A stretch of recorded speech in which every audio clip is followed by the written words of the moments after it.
everybody, it's Molly with All Ears, and I am here today with a brand new video. It's the most wonderful time of the year, friends. It's the EPCOT International Food and Wine video. Wait, didn't I already do a food and wine video? Yes, I did. But they actually had new booths open up since the beginning of the festival, 7 in total. So we are headed to check out all 7 to see if these are things you should add to your must-eat list while you're here. I hope you're ready. I hope you're excited. Let's get to eating.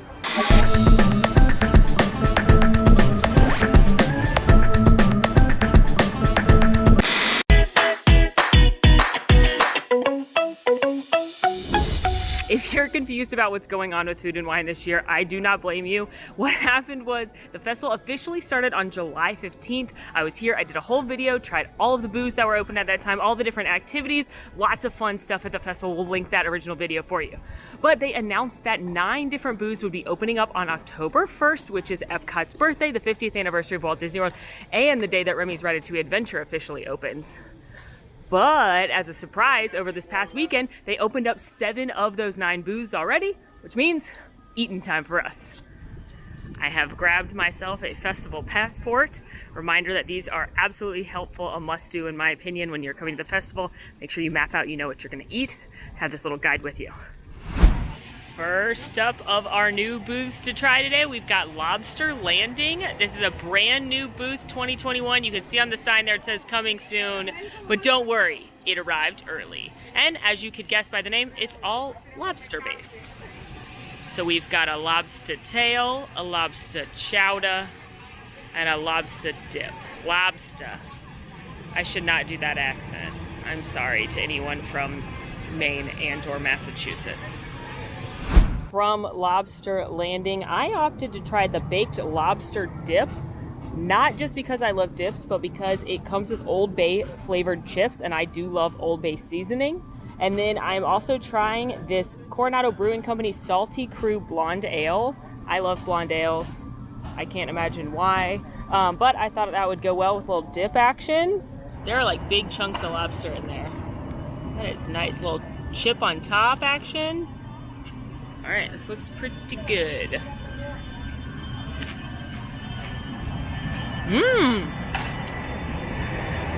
Okay, that is fabulous.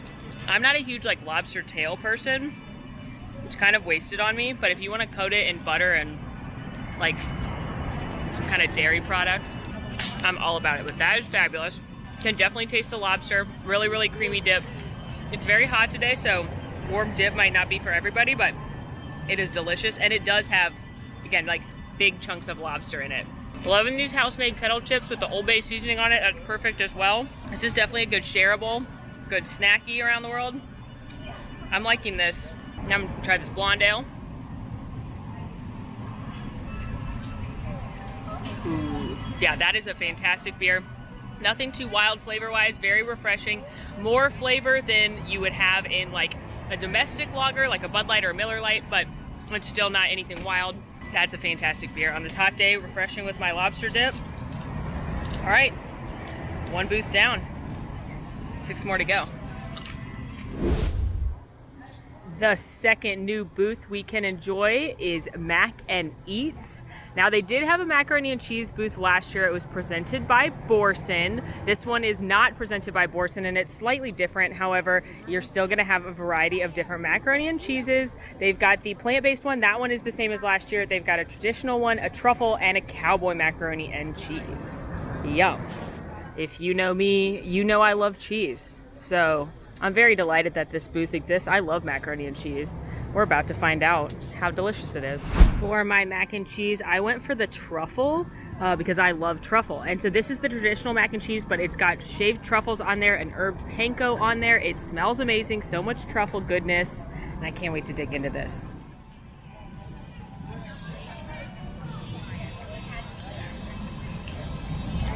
Oh my gosh.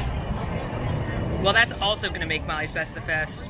I'm just eating creamy, dairy-based dishes out in the million-degree heat and loving it. That's how you know it's good. Okay, the mac and cheese on its own, very creamy and flavorful. I love the herbed panko on top with a little bit of crunch. You've got these swirly noodles they're using. But then when you get a little bit of the shaved truffle in the bite, you've got that earthy truffle goodness that you expect from eating truffle. My only complaint is I wish there was a little more. Of the truffle, I recommend swirling it around so the truffle is more evenly distributed. Like, I wish there was like maybe some truffle oil in the sauce, but it's fabulous. Feels luxurious, decadent, definitely shareable. This too would make Molly's Best of the Fest. The next new booth we have to check out is India. This is one of the coolest booths, like structurally. That is awesome. It's like a mini Taj Mahal and it's got tile work. How fancy. But here on the India menu, you've got a couple of different things. You've got a small Indian bread service, you've got korma chicken, some curry, and a couple of different drinks. I opted for the warm Indian bread with dips. We've already established I love dips, so obviously this should not be that surprising. But it's got a pickled ginger dip, a mango salsa, and a coriander pesto dish, and it's served with some warm Indian bread, and it looks delicious.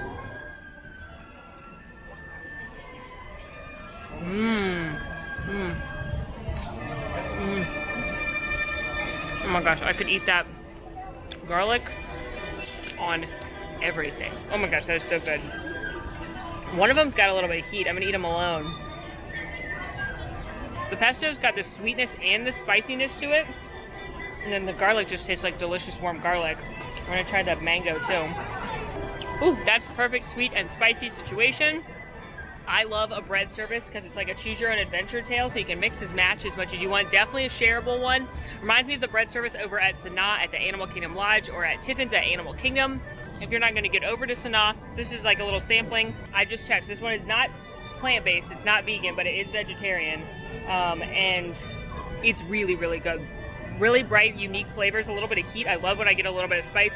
You can taste each of those spices perfectly. You can taste curry, garlic, that coriander, little sweetness from peppers and the mango. Yeah, definitely shareable. Definitely a very fun dish. The next booth that has opened early is Kenya. This is new this year. They've done different African booths, but this is the first year that Kenya specifically is getting a booth. So they've got two different items. They've got a beef and a shrimp, as well as Tusker Lager, which is a great beer they normally serve over at Animal Kingdom. And I don't know if you noticed, but that's a coffee rubbed beef. Obviously, I have to eat that. This is that Kenyan coffee barbecue beef tenderloin. So it's a coffee rubbed tenderloin, and then it comes with a sweet potato and corn mealy pap, which is kind of like a grits, and then a kachumbari slaw, and it smells amazing. I'm very excited about this. Usually the Africa booths are fabulous and tons of flavor packed in, and they're usually very underrated. So I'm excited to dig into this, especially because I love mealy pap. Okay, that steak is so good. Like it's beautifully cooked. That mealy pap is a little bit sweet because of the corn and because of the sweet potato. And then you've got this coffee rub steak. It doesn't taste like coffee. It just gives it a really nice, juicy, moist deliciousness. I'm gonna try some of the slaw. That is vinegar. That is crisp. That is crunchy, acidic to balance out the sweetness and the meat. Honestly, I love the steak at Canada from Le Cellier. It's fabulous. You can't go wrong with that. But if you are a steak person, I really think you should try this one. You're going to get new flavors that you don't get a lot of other places. There's definitely some curries and some gingers and some garlic. Lots and lots of punch of spice and flavor. Not hot, but just really, really delicious and fabulous. Right next to Germany, you've got our next new booth. This is the Alps. This one started in 2019, and it's known for that melty cheese, that raclette cheese that they melt right there in front of you. It is so, so delicious. They also are bringing back a tart that they had last year, and they've got some really good drinks here as well. I know it can get confusing with all of these booths and where are they and how are you going to plan your attack. Don't forget our friends over at Disney Food Blog have this fabulous exclusive map they make every year that locates all of the different booths. So we'll link that for you and share that with you, but make sure you get that and form your attack plan. Okay, from the Alps, I had to get a few items. You knew I was going to get that melty cheese. So they serve it one with ham, one without, and then it comes with little pickles and some bread to eat all that yummy deliciousness with. And then I also got the frosé, which has been fabulous in years past. It's a nice hot day. Frosé sounds amazing. I can't wait to eat this. But you know who else feels like he's trying to eat this? This bird right here. I don't care for that, sir. This is mine. Now you. on the other hand, very adorable. I'm still not gonna share, but I'm watching you, bird.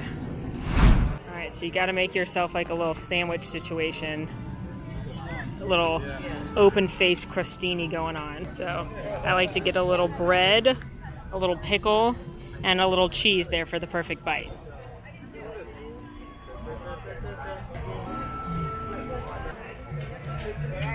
That cheese is so good. It's got that earthy, strong flavor. And you've got your little pickles on there for a little bit of a crunch. They are pretty strong pickle flavor, so if you don't like pickles, maybe just don't use those. Then you've got the salty ham, the nice bread.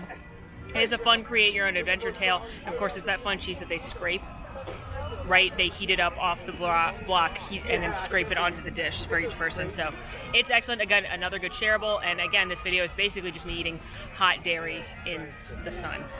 But to cool off, we're gonna try this frosé.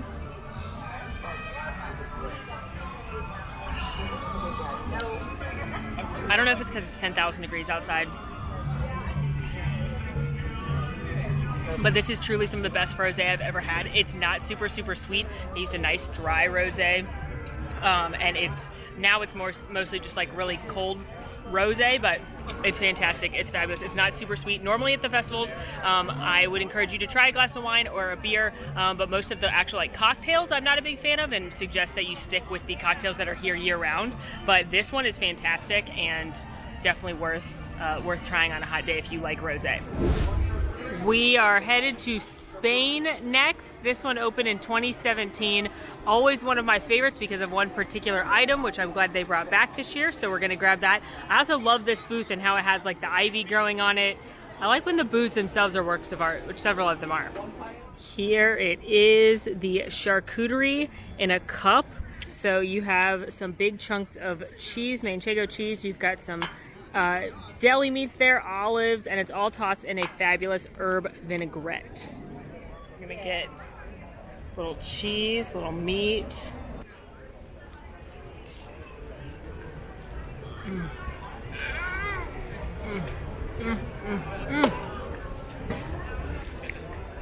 These are huge chunks of cheese. Manchego cheese is a very popular cheese in Spain. It's got that fabulous nutty flavor. It's a goat cheese, but like a harder goat cheese. It's got this, again, nutty, herby deliciousness, and then it's tossed in this herb vinaigrette. Then you're getting the saltiness from both the cheese as well as the meat, and then there's olives in there, and it's actually quite a lot. Like, it's a very dense option for about $6. You're gonna get some big pieces of cheese. There's some salami in here. I just saw as well some chorizo. Now, this one's not as unique or as exciting as some of the other dishes. Ooh, that chorizo really did have some kick. It's breathing, and I'm enjoying it. So it's just a charcuterie in a cup. You can make a charcuterie board at home. You can get it at lots of different restaurants, but this is definitely a good shareable. And it is definitely protein packed and a very dense hearty snack if that's something you're looking for. And it's more refreshing than some of the other stuff I've eaten. It's not hot. It's not a dip. There's no carbs, so it's like just cheese and meat. What more could you want? The last of our 7 new booths to try today is Ireland. This one's been around a while, introduced in 2001. One of my favorite things they normally have is not on the menu, and yes, it was warm cheese again, but that's fine because we have got to have dessert, and they have a delicious one here. Their menu has a couple different things. They've got a fisherman's pie, they've got Irish sausage, and then they've got a warm chocolate pudding cake. In addition, they've got some yummy boozy drinks. They've got honey wine, a Guinness Bailey shake, and an Irish cream ale. We are going to end with dessert.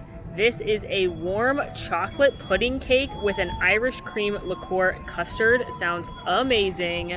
Let's cut that open. Oh my goodness, look at that. That looks decadent. So they used to have a beer cheese dip here that was served with Irish brown bread, and it was like another fondue dipping into hot dairy situation. I loved it, no surprise, but I'm also excited to get a little of this pudding. We haven't had a sweet yet on this adventure, so here we go. Decadent was absolutely the right word to describe this. It is a warm, moist, fabulously rich chocolate cake, and then you've got a little bit of that Irish cream flavor, like a Bailey's flavor coming from the custard on top, which is also warm and gooey. You absolutely must like chocolate to enjoy this one because it is very chocolatey and very rich. If you do not like chocolate desserts, this is going to be a no from you. But if you are a chocoholic or have a big sweet tooth, definitely try this one out. I think that this is absolutely shareable because it's so rich. My favorite dessert at the festival still is that carrot cake over in the American Adventure at Hops and Barley. But if you want a chocolate dessert, I don't think you'll be mad about this. Well, friends, I hope you had fun following along on part 2 of the Food and Wine Festival. I definitely found some great new things at these booths. I would say that lobster dip definitely going on my best of the fest list. That was actually one of my favorite things I ate today. Also, can't go wrong with that melty cheese at the Alps. I also adored that macaroni and cheese. Basically, everything I had today was fabulous, full of a lot of great flavor. So put these things on your list. In the meantime, friends, make sure to rate, review, subscribe to our channel, follow us on social media at AllEars.net. And until next time, y'all, I'm Molly, and it's been magical. Want to see more of my videos? Click over here. Want to subscribe? You can do that right here. And also, ring that notification bell to make sure you get instantly notified anytime we post a new video. Thanks for following. See you real soon.